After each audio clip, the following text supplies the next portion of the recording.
कोई पीछे से आवाज आई, ओ महात्मा जी, आपको नरसिंह जी ने भेजा है क्या? महात्मा पीछे बोले, जी नरसिंह जी भेजे आपको, हमको नहीं जानते, मैं आपको जानता हूँ।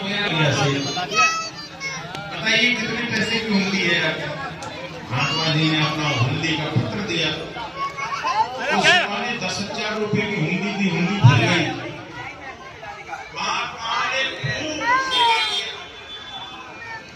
और सावरिया सेठ जो थे वो लेके जाते हुए ना, हमारा कुछ सामग्री है, आप जो है तो नरसिंह जी को देते जाइए।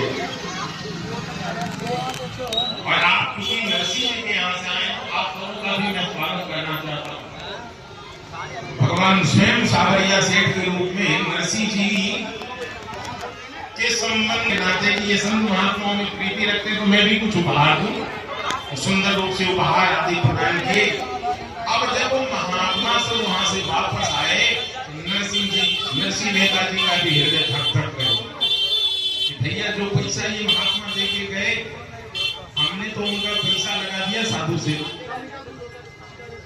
क्योंकि साधु सेवा का धन हम घर में कहाँ रखते, उन्होंने दिया, मैं लगा दिया।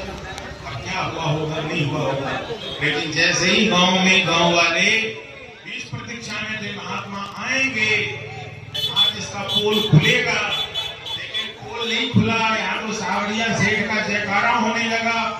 नरसिंह मेहता भी सेठ घोषित हो गए और नरसिंह मेहता का भी जयकारा और घोष हो गया।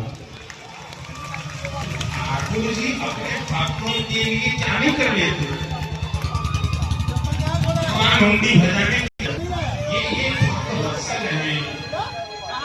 भगवान क्या है? भक्त वत्सल है। और ये भक्त वत्सलता हृदय में वैराग्य होता है। वैराग्य राग रसिका भव भक्ति निष्ठा विचार होगा और अपेक्षा रहित जीवन बनाना पड़ेगा और दोषों से बाहर निकलना पड़ेगा। बंधुओं, एक सच्ची बात बताऊं,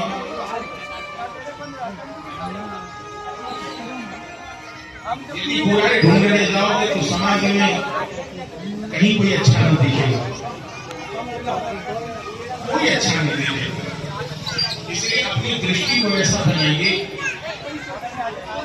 आपकी दृष्टि उन्नत हो और इस दृष्टि के द्वारा अच्छे अच्छे दृश्य आप देखिए, सोचिए।